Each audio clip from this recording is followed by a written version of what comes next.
Hello, this is your host Todd Lewis of the Praise of Folly podcast. Don't forget to like, share, and subscribe and hit the notification bell. Don't forget to follow me on Twitter, Telegram, and Facebook. You can support me on Subscribe Star Locals and buy me a coffee.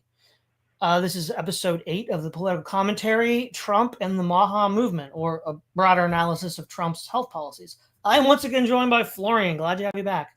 Glad to be back. Okay, so broadly speaking, we can say that there are two broad themes to Trump's health policy, right? First is what we might call the financial side, and the other we might call the sort of like practical outcome side. So Trump has said over the years that Americans pay far too much for any given drug than, say, the same kind of drug you might buy in Mexico or Canada or Europe. So, and that's largely, at least in his understanding, the result of middlemen hiking up prices. Okay, so there's that.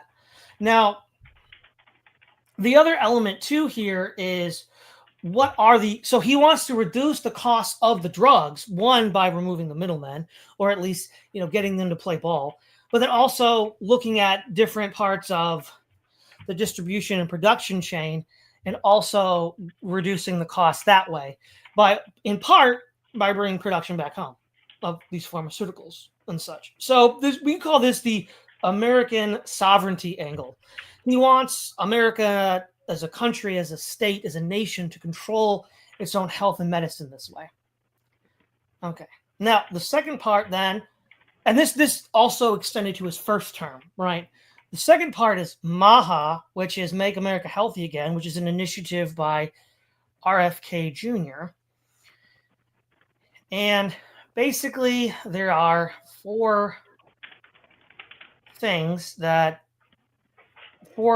targets that they're trying to deal with here. Let's see, I have it up here. No, where did I put it?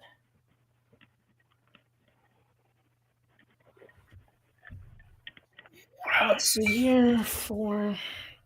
Okay, so one is advancing critical research into science. One is realigning the incentive systems. One is increasing public awareness. And then the 4th platform is fostering private sector collaboration. So those are the 4 pillars broadly for MAHA and how to achieve their goals. Now, narrowly, they see that America is dealing with chronic illness, sickness, especially among children, but, as in a recent meeting that Trump had, with the press, even adults. Now, this is important for me because I had to struggle with chronic illness for a long time. So I'm very happy to see Trump and Kennedy dealing with this. This is a long overdue issue. So this is actually near and dear to my heart. Now, if we want to compare Trump's first term focuses with his second, so one of them is the ACA and insurance. The first term, he wants to repeal the mandate, expand alternatives, and increase transparency. In the second term, he's ended certain subsidies, added integrity rules, and risk pools. For drug pricing, he, in the first term, was dealing with kickback bans, imports, and insulin caps. In the second term, he's trying to get the United States treated along the same lines as the most favored nation, so that would reduce costs for drug pricing. First term, for Medicare, he wants to MA expansion, but then fraud reduction. And then in the second term, he wants to cite neural payments and no-cut pledges. Medicaid, in the first term, he had state flexibility waivers. And then the second term, he's working for work requirements, block grants, and cuts. First term focus for public health, right to try, HIV campaign. And then this is more today's focus is second term, MAHA prevention agency overhauls. And the key here with MAHA is shifting the entire way we deal with health and medicine from treatment, the tail end, to prevention, the head. Now, the problem is treatment makes a lot of money for certain people. Prevention doesn't. And, it's interesting, right? Because Kennedy was a Democrat. And, then he ran as an independent, and now he's working with the Trump administration. This is all, we'll get into this more in the show. A lot of this is like liberal coded stuff. And, that's interesting that Trump, a Republican president, does do this. And it's interesting also, too, that the Democrats never did this, even though a lot of these ideas, a lot of these concepts come from the older pro-health conscious left, which seems to have flipped sides. And then global health, I just want to talk about that first term. Second term, WHO withdraw, and then aid freeze, anti-abortion policies. So that's a summary of Trump's health policies, first and second terms, comparing and contrasting, as well as MAHA. Florian. Yeah, very good. I remember RFK Jr. Actually, I was in Princeton and I saw in the public library a flyer. I think it was in the public library, and it was a flyer with him giving a talk. I think it was about vaccines, but I was amazed that he had like wow, I'm in Princeton and now I can watch the nephew of John F. Kennedy give a talk. I never made it to that talk, but back in 2000, he was firmly he was more in the liberal camp indeed, right? Not really Democratic Party, but it seemed like he was already like a bit of a liberal outsider. But he was talking about miscarriage of justice. There was one cousin of his which he claimed was framed for murder or like a distant relative. He also talked about the Republicans stealing the 2004 election in Ohio with the voting machines, if you remember that. And then he was also talking about the vaccines, and vaccines causes autism was a claim that was put forward by Jenny McCarthy and this other comedian, who there were a couple for a few years, and Jim, no, Jim, maybe not that important. Let me look it up. Jenny McCarthy and Jim Carrey. Yeah, Jim Carrey. So they were pushing that, and so it was a firmly liberal idea that vaccines cause autism, and that has now become, especially since COVID, that has become almost a brand for Republicans. And without going too much into detail, with it sounds kooky, the anti-vax movement back in let's only go to 2019. The anti-vax movement, people called that was kooky because they thought like vaccines cause autism, and they don't. Maybe they do. I don't know. But how can you claim that? And vaccines are important. But then you go more in detail and you realize that newborns get like a barrage of different vaccinations in their first 3 years of life, right? Like hepatitis B, I think that you can only go get via drugs or via sexual contact. Why do newborns have to be vaccinated against that? And so several of these things, if you go really down and look more into it, it seems absolutely reasonable that there are mothers and parents who are against getting their children vaccinated against every single hypothetical disease that could be a danger. And so it's like a real, it seems more like a pharmaceutical company moneymaker, the vaccinations, right? So that was a big thing. And if we look at what RFK actually did in office, and by the way, he was confirmed by 52 to 48 votes. Mitch McConnell voted no on his confirmation. So you can see how useless some of these senators are.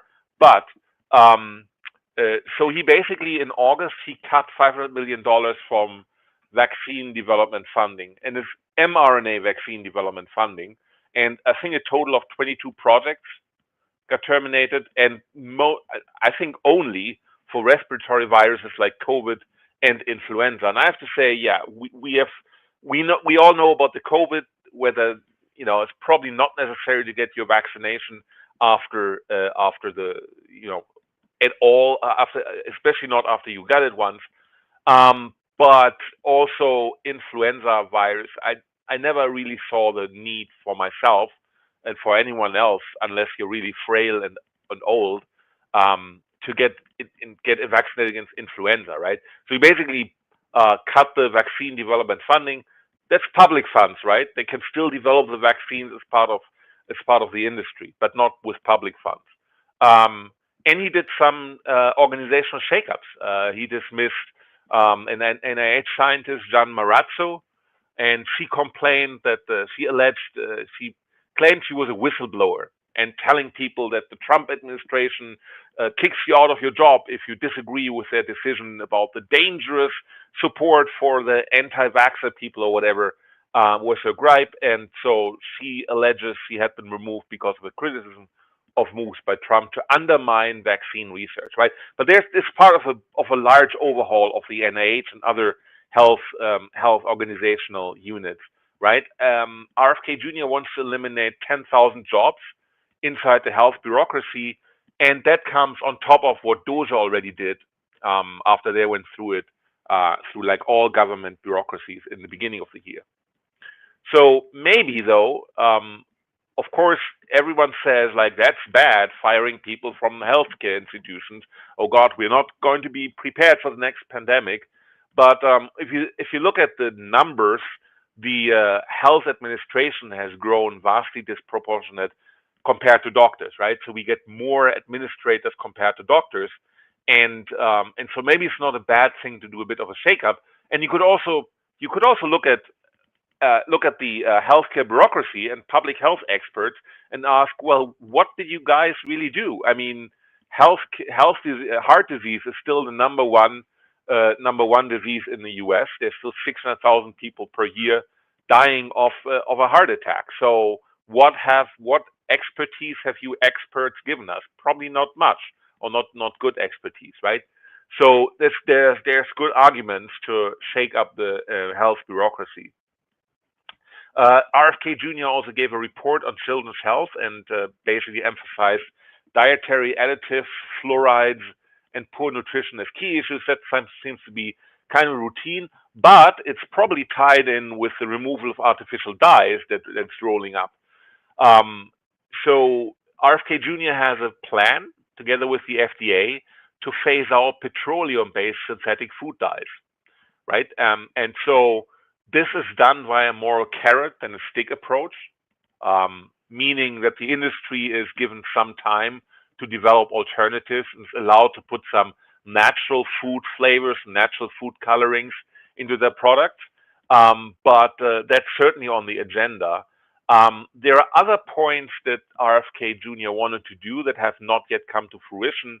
For example, banning or restricting pharmaceutical TV ads, the direct-to-consumer pharmaceutical advertising on TV, which can contribute to drug abuse and to basically basically it can contribute to scamming people for finding a management for their disease rather than having a cure, which is a very basic criticism of the U.S. healthcare system. And interestingly enough, such a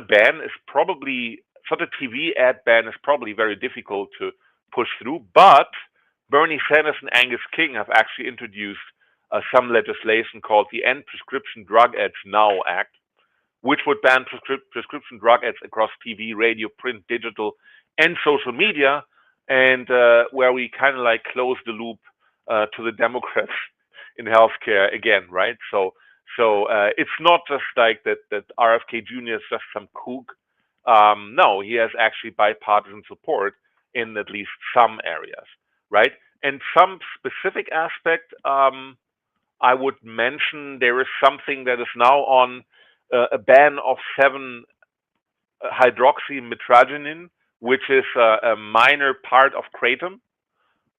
But this is basically now extracted and sold as extra energy drinks or boosting shots or whatever to people, and that can make people addicted.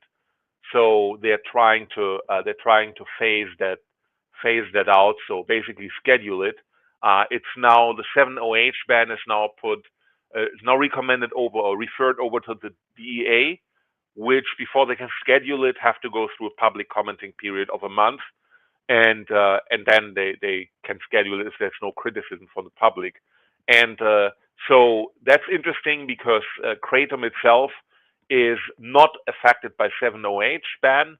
7-OH is a very minor component in kratom, and kratom wouldn't be affected by that. But of course, I can see the criticism that you say that's a slippery slope. If we start to put some drugs back on schedules, then maybe then somebody else down the line will say, well, okay, let's ban also this other stuff that's connected with it. And there's a whole other rabbit hole to go through. I would just want to say for drug scheduling, It's tricky because even opioids that can be highly addictive, there are people who are actually needing them for their pain, right? So it's very difficult. Some people have such strong pain that withhold that like a general opioid ban would hit them pretty hard too. And so not everything. Florian, we lost you. Florian? Yeah, we lost you. Yeah, well, Florian, we still lost you. All right, let's see what we can do here, guys.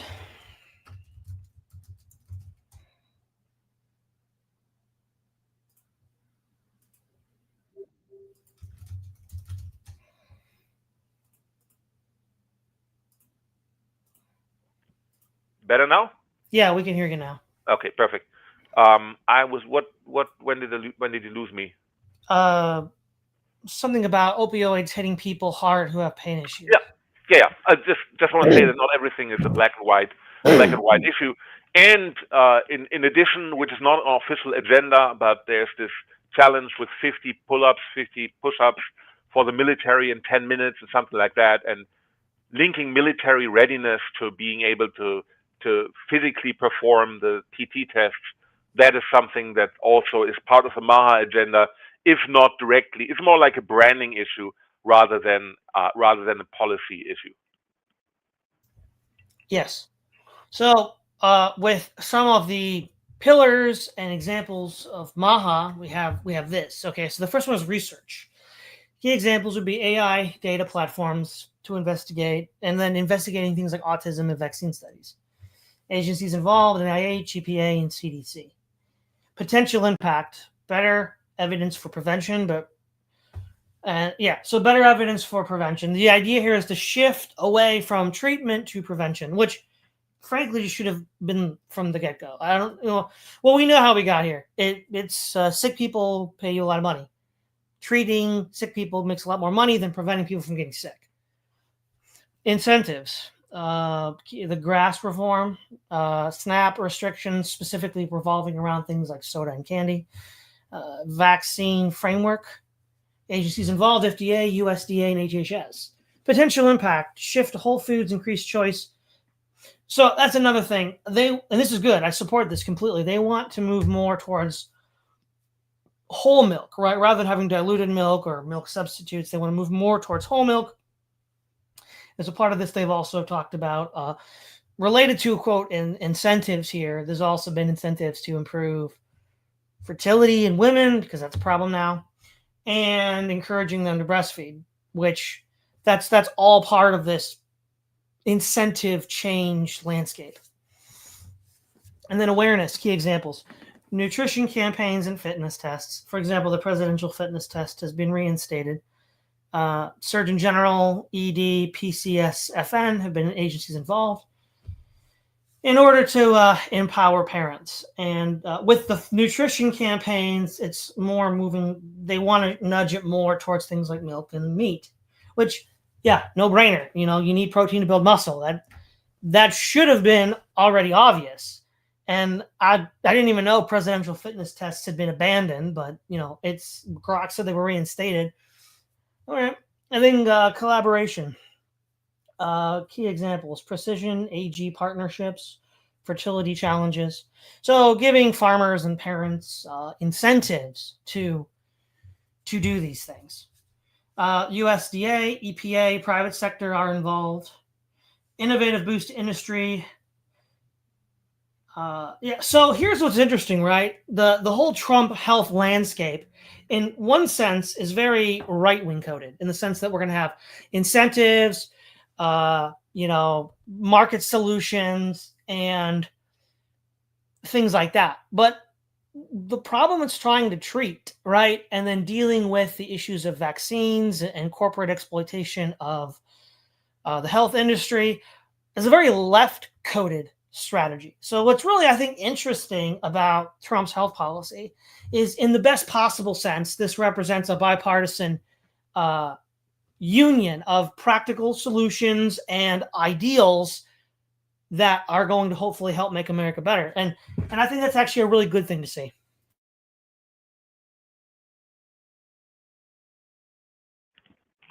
Yeah, I mean, one thing is that when you look at COVID, and I looked at some of the first deaths of the first wave.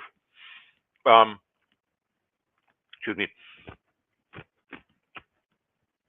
There were three. There were three clinical studies after 3 months after COVID arrived in the United States. They looked. They did autopsies of, I think, about like 58 dead people. All died from COVID, and three hospitals: one in Louisiana, one in Boston, one in New York. And they found that like all of them, all of the 58 deaths from COVID, they all had at least one of the three problems: blood pressure, metabolic syndrome, obesity. Often they had all three of them. And so that suggests that, if you're overweight, it doesn't mean that you automatically get COVID, but everyone who got COVID was overweight or had already some underlying condition. Now, I'm sure later on you had some cases where really very healthy people were dying from COVID, but mostly it affects people that were having health problems already. And so you could argue that if America is a fitter nation, then you have less problems with COVID, right? So in a way, having an in general overhaul of fitness and healthcare and geared towards prevention, that will help with many other aspects of the U.S. healthcare system.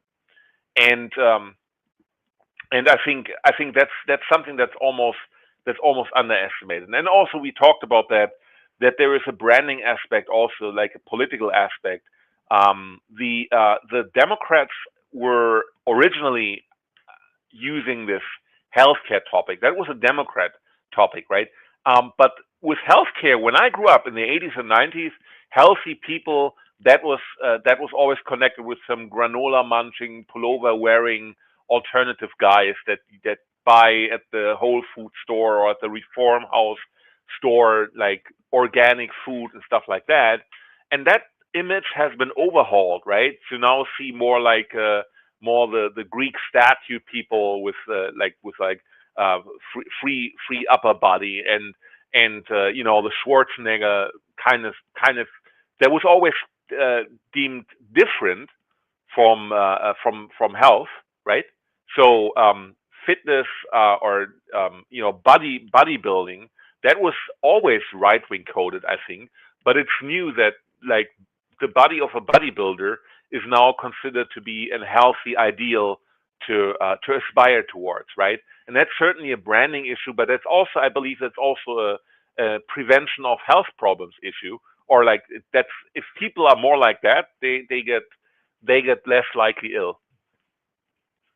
Yes, yes. And I think also, too, what might be helpful is to briefly sort of describe how America got so sick, right? Because partly, and this is something that RFK Jr. has been bringing attention to, I'm very glad he has, which is seed oils, right? These sort of not only seed oils, there's also synthetic additives that make food look a certain way, dyes, right?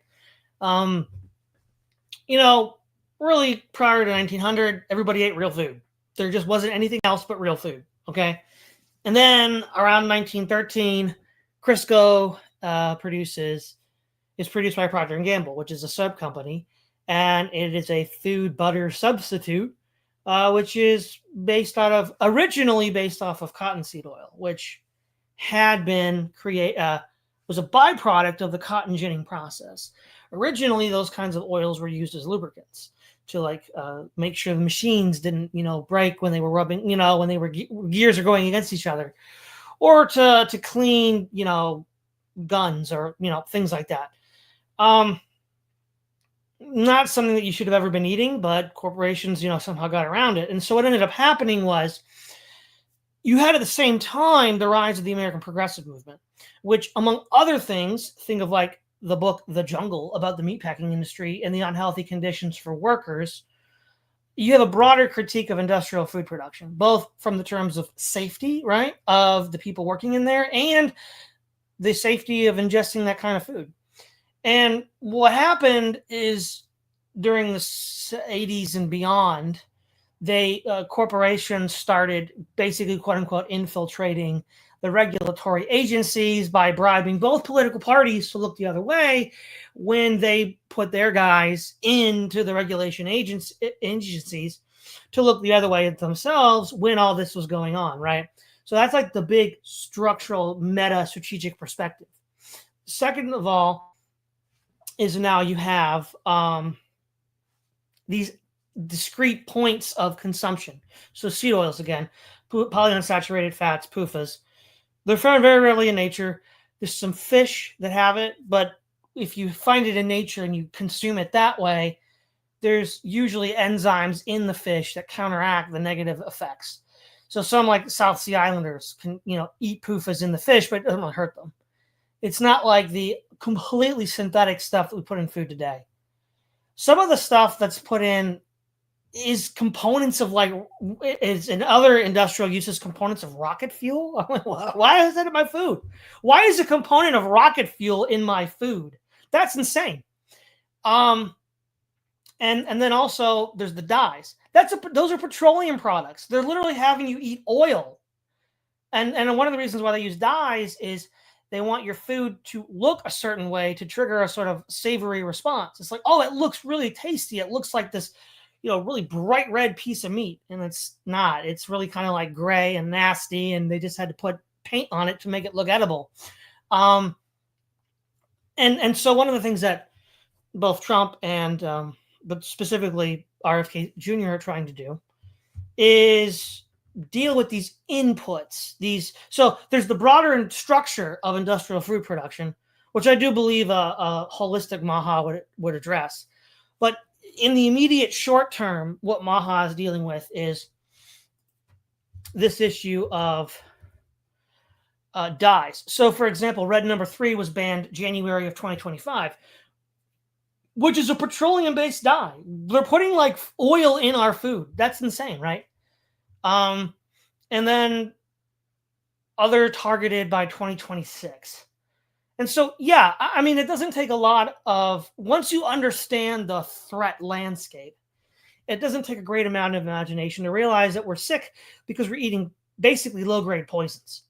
And we're eating low-grade poisons for 2 reasons.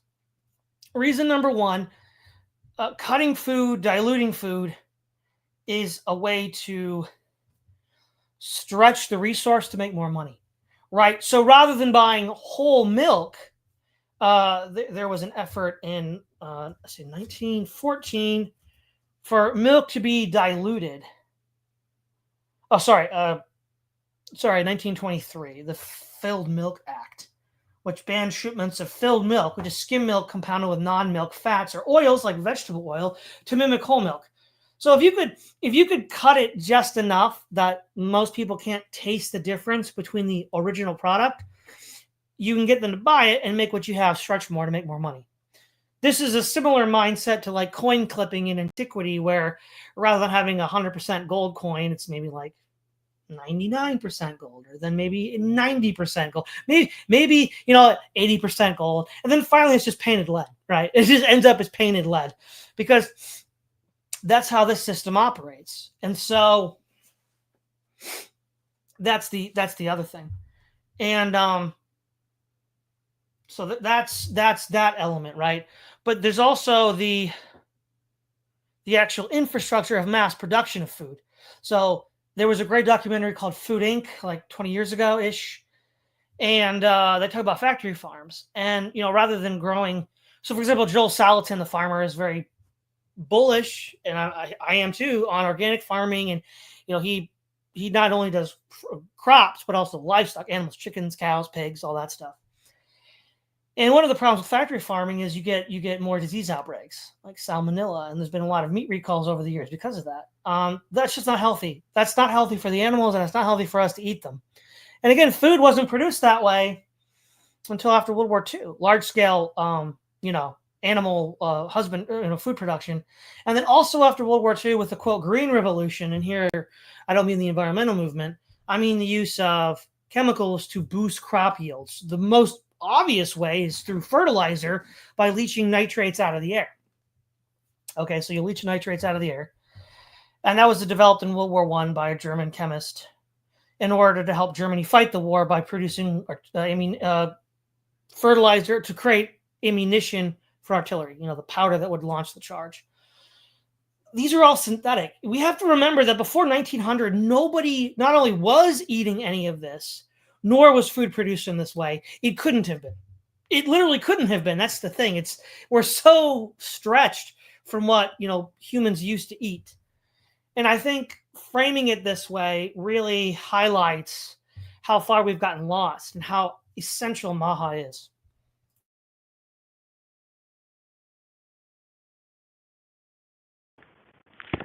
Yeah, and it's good that you mentioned the Food Inc. I think that was one of the movies I also saw. Yeah, basically what that movie that I saw shows that is that basically in like a small family farm you have the cows that graze on the pastures, and then you take milk from the cow, and at one point the cow gets slaughtered, and it's all like in one point, right? And nowadays with the agricultural industry, you have basically one aspect, they're only taking the milk, and then they basically have to resend some products to another part of the entire supply chain, and then you have to give those cows antibiotics because they can't deal with being fed factory food, and so on and so forth. The entire mass production of farming food is, or the entire production of food, right? Where else comes food? Does food come from?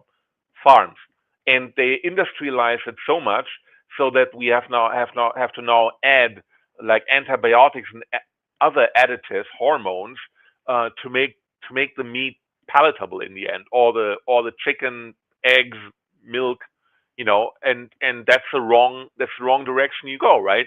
If you scale up your operation, great, but if that means that you have to add unhealthy additives into the supply chain, then something is going wrong.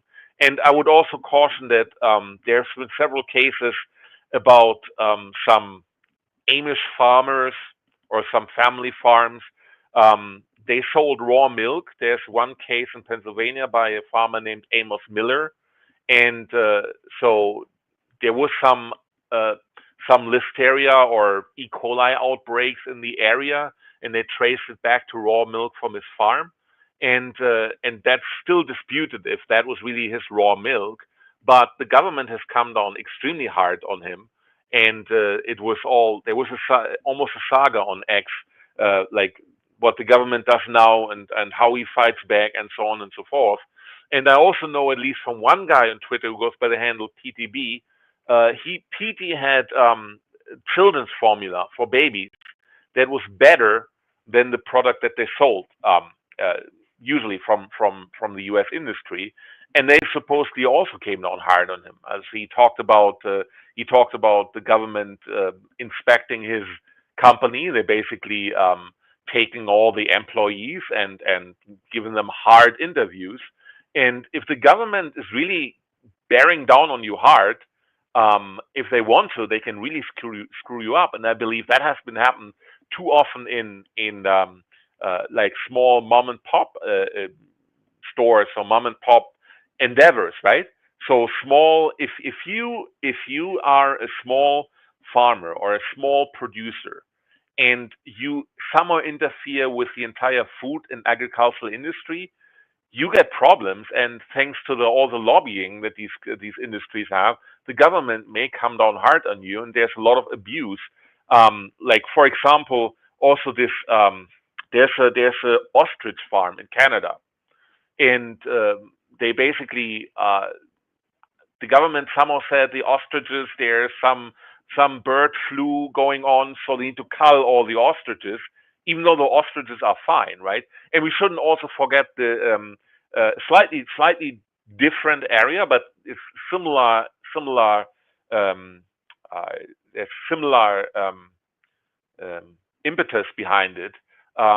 This They took like there was a wild squirrel in upstate New York that lived with someone. Peanut the squirrel, yeah, Peanut the squirrel. And some bureaucrats decided that Peanut may have rabies which was not the case at all. And they just raided the guy's house, took Peanut with them, and just killed Peanut, and then looked at the brain and said, no, Peanut didn't have rabies. And that's that's an outrageous overreach of the government. And I think with all the industrialization of food supply, that's some unfortunate side effect also, right? Because big business has a lot of lobbyists and they can influence the government, and then sometimes government bureaucrats also believe that the small operations, they are suspect to them. They need to come down with the whole force of the law, because those people can also not fight back. Really, they don't have expensive lawyers, something like that, right? So the less the food agricultural industry, the less the pharmaceutical industry is spread out, the more it gets curtailed, the better it is for small businesses. Yes, the two other aspects of MAHA would be, vaccine investigation and a broader front loading of, physical education and physical fitness and health. Now, one of the things is, with so there's the question of, like you said, Florian, over vaccination, right? One is, so, you vaccinate people that really don't need to be, because they're not really at risk of any of the things that you're supposed to be protecting against. Part of that is because we live in an overly litigious society where you might be sued for a lot of money if you let that slip. That's part of it. That would be the public response part of this. The other part of this is the money-making part. If you as a corporate, so okay, the human life from cradle to grave is one giant market for these corporations, and they want to make money at every stage of that process. One way to do that is to look at that individual as someone who's afraid of getting sick. And then you kind of create this culture of fear so that they're like, oh, I need to be vaccinated. And then even better, if you get the government to do this as a public health thing, it's like, oh, bam, you just got all the money you want. And actually far left critics of Obamacare, right? Like we're talking like socialist anarchists, far left, were saying that this was just giving corporations, a giant slice, right? Mandated people have to take corporate stuff, So that's interesting, right? And with all of this, vaccines, of course, let's say there's malaria, right? And it's on the loose and you get vaccinated for malaria. That works. I'm not saying that doesn't work, right? But the problem is over vaccination, which does one of two things, right? It can either reduce your immune system's ability to fight back, or it can create diseases that are actually resistant to the vaccine. And that usually occurs because the virus just stops producing, the code that you're attacking with the antibiotic or the vaccine. So it's like, okay, well, I don't produce this thing anymore that you're targeting, so I don't get taken out. And that's a danger, that's a risk too, right? So you have all of that. And now the other thing then is you have the health issue, right? So, people that are healthy, that are able to, physically move around and do work in the physics sense of moving an object, the product of force and distance, under their own steam, right, with their own muscles, is obviously better than not. And of course, if you're unhealthy, then you're going to be more at risk for a lot of these chronic conditions, which this country kind of breeds at the moment. And so in that regard, front loading this is going to be more important. And it used to be in the past. And not only as a part of a direct government or, say, education or whatever program, or even like a what am I called, civil society, like the Boy Scouts or something. But it's also just growing up, right? Growing up prior to the urbanization and suburban sprawl that occurred in this country, people grew up on farms, right? And sure, cities as well, but there were fewer people lived in the cities like 100 years ago, right? And so, or 150 years ago, and they were stronger and healthier for it. And so, of course, as the material conditions changed, necessarily life becomes easier, so your body doesn't have to be as resilient. But then due to a series of decisions that are both corporate and regulatory, we have an increasingly toxic environment that we live in, and that further compounds it. Now the other thing too, some critics might say that, oh well, if we're planning to have U.S. projection of power against Russia or China or some other threat, we need healthier people. That's true, but I guess what I'd say to the rebel, to the socialist, to the anarchist, to the revolutionary, well, you can't have a revolution with weak people either. So it's a double-edged sword, right? You gotta people being healthier isn't just a general good. Whatever the motive is, it's still a general good to be pursued. Yes, definitely. And there are also narrative problems, especially when we look at COVID. For example, you have people. I don't know whether you also have them in the U.S., but there are some people in Germany, some celebrities in Germany, or famous authors or whatever. There was one woman who said she got long COVID despite being vaccinated with 25 boosters. Now, or like 5 boosters every year, and so on. And so then, if you look at it, you would think rationally maybe the boosters don't work, right? But then they double down and say, I still got long COVID with 25 boosters. We need to have more boosters, right? It, that's an absurd thinking, but it's a paranoid thinking that wants to uphold the narrative, right? And narratives are also clean. Like Germans will tell you, we never had vaccination mandates. Well, but you had G1, G2, G3 rules, which meant G is for genesen, geimpft, and get tested, which means you are vaccinated, you had COVID, or you were tested. And in some restaurants, you couldn't get in without all three, right? Even if you had it, you needed still to be vaccinated to get in, right? Many companies, many businesses, uh, basically just mandated G3 for all their customers because they didn't want to have any trouble with the government, right? So, and then but that was voluntary by the company, by the store. You can just go to a different store. No, you can't, because everyone aligns themselves with government recommendations, right? And so I regard it as narrative memory, cleaning of narrative memory, which is a problem. And just to say why I believe that the vaccination is inferior to natural immunity. So what they do is they give you RNA that produces this S1 spike protein. That's one protein on the surface of the virus. So now you get antibodies against that one protein. And so whenever a virus comes into your body again, your immune system recognizes it. But this spike protein varies every year. Like with flu virus, it's the same. Like they mutate. But what doesn't mutate as much is the virus envelope, like the sphere of the virus itself. If you have natural immunity, your immune system attacks everything from that virus, right? So even if the spike protein mutates, you're still good because the rest of the virus doesn't mutate. So your immune system that has been once triggered will now reliably always identify COVID viruses. But if you have gotten vaccinated, then your immune system also only recognizes that S1 protein and not the rest of the virus. And so that then the boostering and the vaccination, they are less efficient than natural immunity. And it gets a little bit more complex if you look deeper into it, but that's basically the gist of it. And but on the other hand, you got to understand that vaccination is something that a bureaucratic institution has much better control over, right? There's bureaucracies don't do well with some exceptions, right? Some people, I got COVID, it's fine. I don't need no vaccination. No.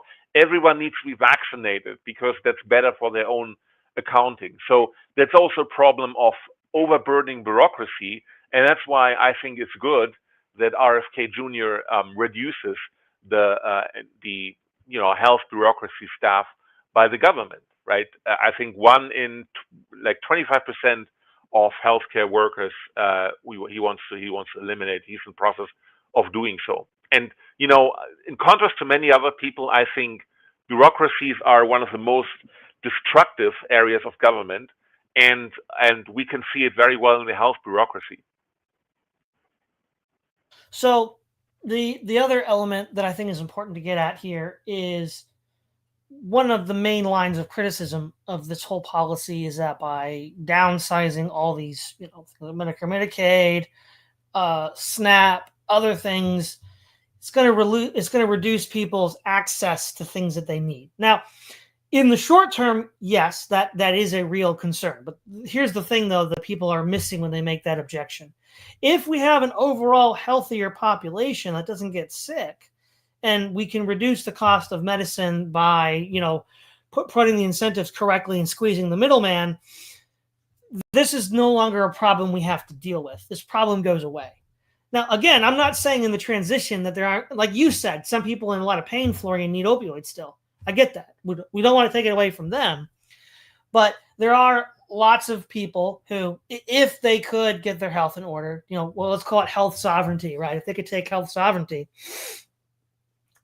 this just wouldn't be a problem anymore. And so, we also need to remember, that saying, before FDR, nobody was, insured by the government with Medicare and Medicaid.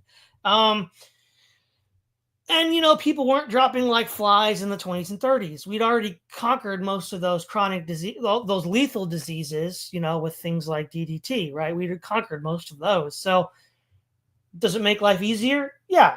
But people weren't dropping like flies in the 20s and 30s before FDR put all this into place. And furthermore, given the way earning works, where older generations earn more than younger, they need a Medicare, Medicaid least, because they made the money before inflation killed it, right? The people that actually need assistance were growing up in, the three economic crises of the last 25 years, the 2001 dot-com bubble, the 2007-8 housing crisis, and then the 2020 to 2022 COVID economic lockdowns. They got screwed, and they're not getting any money. So frankly, I think if government is going to be giving people money like that, it should be to those people, not the elderly people that already made their money. So, and it is kind of ironic, this mindset, right? When FDR rolls out Medicare and Medicaid and these kinds of procedures, kind of healthcare projects, the country is the safest it's ever been.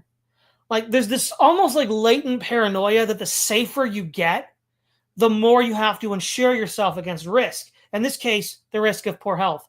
And it's now there is a shadow to this, though. The shadow being maybe people at some lizard brain level understood that industry was going to destroy their food and their health. Maybe they couldn't describe it. Maybe it was some sort of just anomy, right? But I guess in that case, maybe that's true. But yeah, Florian.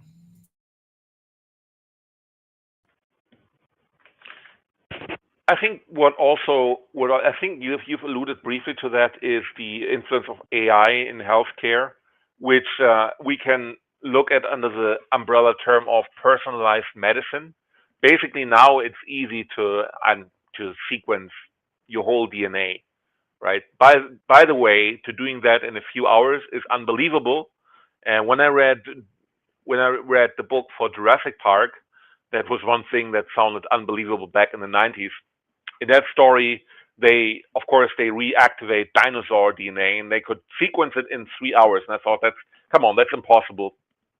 But it's possible now. They do your DNA in 3 hours, basically. And from that, we can now design or use AI to design personalized medicine, right? So all of us are different genetically, and some of us are basically reacting better to a certain medication than to others. So the idea is to feed your DNA into an AI platform, and they come up with the optimal mix of medication for you, right? So that is actually a good thing, but that's part of giving health back into the hands of consumers. But of course, there will also be a large number of AI software products that are basically not much better than the marketing, right? So that's also one potential problem I could foresee. But in the end, I think getting a nation in total, any society in total, healthier is something that we will see more of in the future. So it's good that these things are there. It's good that AI is there. It's good that personalized medicine is there, and things will shake themselves out. I'm pretty optimistic. Why? Because there's this new branding of healthcare being something positive that you wanna aspire towards, right? So basically, you could say that the Republicans have taken healthcare out of the making Trump and Republicans have made healthcare and a healthy living, fitness more attractive than it was in the past. Maybe that's what you can say, and that's a good thing. Yeah.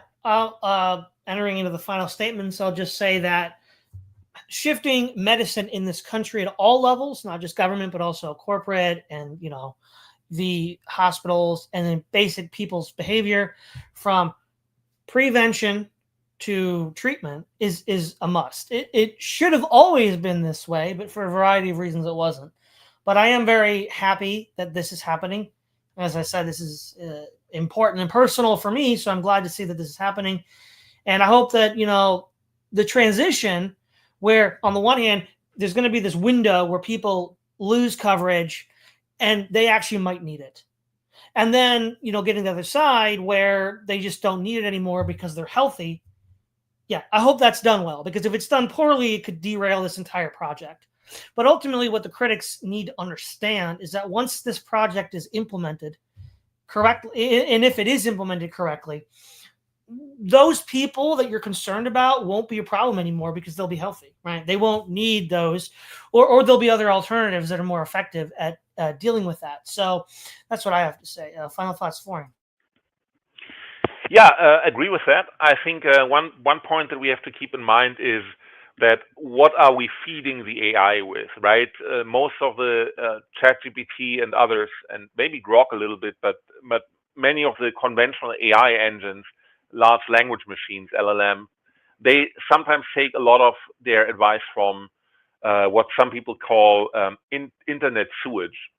Um, what I would call Reddit, for example. Reddit is a big part of what feeds AI, and in general, if you want to have a situation where you ask the AI, give the AI your symptoms, and then the AI puts out a diagnosis, which it already does, right? So AI is already cutting out the middleman, pretty much without any government intervention, right? People just don't go to the doctor anymore because they can use ChatGPT or Grok to get a treatment recommendation.